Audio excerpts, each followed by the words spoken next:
A very good morning. I'm Dr. Vanita, HOD and Professor, Department of Pharmaceutics, Vishnu Institute of Pharmaceutical Education and Research. Today, I'm going to discuss about the posology. It is a course from the pharmaceutics, the B Pharmacy first year, first sem. Posology. Poses is it is observed from the two Greek words. Poses is the how much, logos is the science.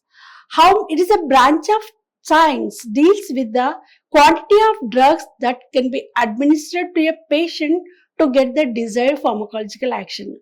The dose of the drugs cannot be fixed rigidly. There are many factors that influence the posology.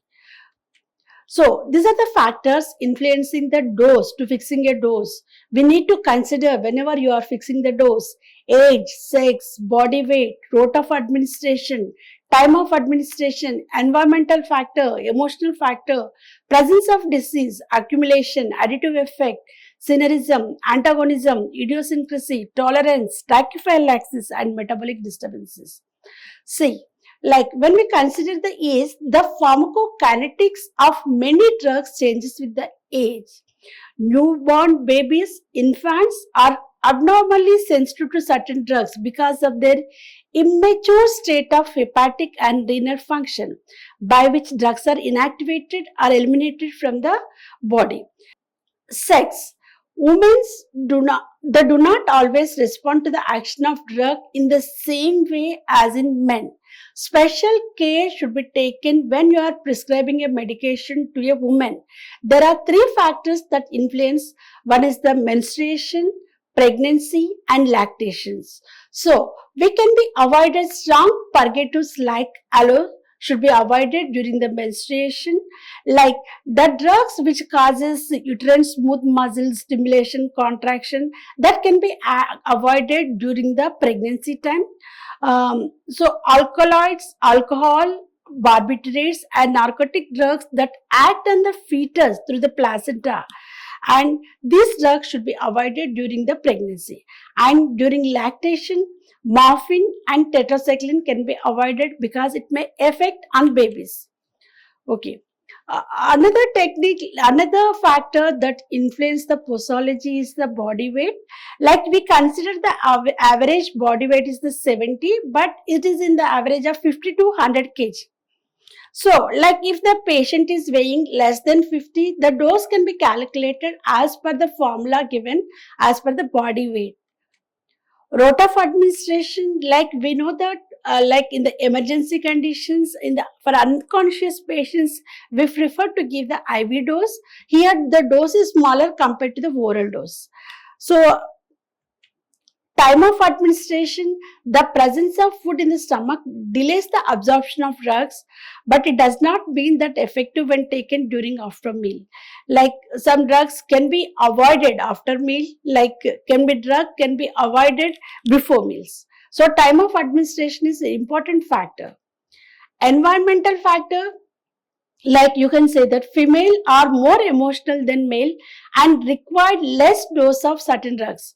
Like sometimes in the asthma patients, we introduce placebo. Placebo is called as the drug. It is without a medication. It is, we can call it as a double tablet. It doesn't contain any actual medication. Like so, like when the patient has the mental condition that he feels that the drug is taken, and he will get the benefit also. So the patients in the asthma and angina pectoris will give this placebo medication. Presence of disease, like some drugs, like if the like drugs like barbiturates and chlorpromazine may produce prolonged effect in patient having liver cirrhosis. Some drugs are having kidney dysfunction. For those, streptomycin produces toxic effects. So we should be very careful while prescribing the medication whether the patient is having any diseased background. Okay, accumulation. Some drugs produces toxic effects if you repeatedly administer for a longer period of time. Example, digitalis, hematine, heavy metals. These metals, because of these drugs, they excrete very slowly from your body. Because of this slow excretion, the drug is accumulated in your body. So when this drug is accumulated, it produces more toxic effects. Additive effect is called as when two or more drugs administered together is equivalent to the sum of their individual pharmacological action. But in the case of bronchial asthma, like one drug is not efficient, so you need to give ephedrine and aminophylline for the treatment of asthma. That is called as the additive effect. Additive effect is like 1 plus 1 equal to 2, right? Synergism. Uh, Synergism is 1 plus 1 equal to 3. Like when drug is administered along with the another drug, the activity of the drug, one of the drug may get increases. That is called as synergism. See, example is procaine and adrenaline combination that increases the duration of action of procaine. Antagonism. When the action of one drug is opposed by the other drug, then that is called as antagonism. Just now I said, in the case of additive effect, 1 plus 1 equal to 2, right? In the synergism, 1 plus 1 equal to 3. In antagonism, 1 plus 1 equal to 0. The action of one drug is nullified with the action of another drug. Like if you are taking sedatives along with the stimulants, the net effect is 0. Idiosyncrasy is called as the drug allergy. That is an extraordinary response to a drug which is different from the pharmacological action is called as the idiosyncrasy. So like if you are taking aspirin, it may cause the gastric hemorrhage. Some patients are very sensitive to penicillin and sulfonamides. Tolerance, like when you are repeatedly taking the medications, so to produce that will get tolerated, right? So you need to give the large dose of drug to produce the pharmacological action. This phenomena is called as the drug tolerance. Like smokers are there, they can tolerate nicotine. Alcoholics can tolerate alcohol. So this drug tolerance is two types, true tolerance and pseudo tolerance. True tolerance is produced by oral and parenteral administration. Pseudo tolerance is produced by the oral route of administration. Tachyphylaxis. When certain drugs are administered repeatedly at short intervals, the cell response get blocked and pharmacological response to the drug. The decreased response cannot be reversed by increasing the dose. This phenomena is called as tachyphylaxis or acute tolerance. Like in the case of tolerance, like you can, if you increase the drug, you will get the pharmacological activity. But in the case of tachyphylaxis, the cell receptors will get blocked. If you increase the dose also, the patient will not get any activity. Example is the ephedrine. When given repeatedly at short intervals of time in the treatment of bronchial asthma, it produces less response due to tachyphylaxis.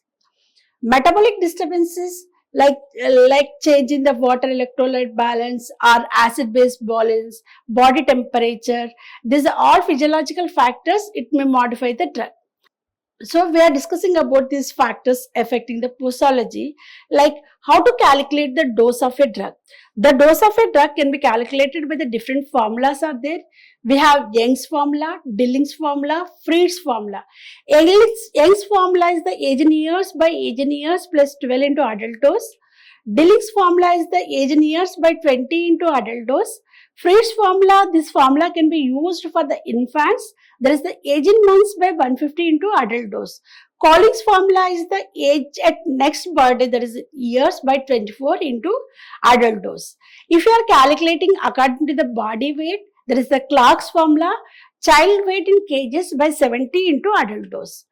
Like if you are calculating as per the surface area of child by surface area of adult into 100.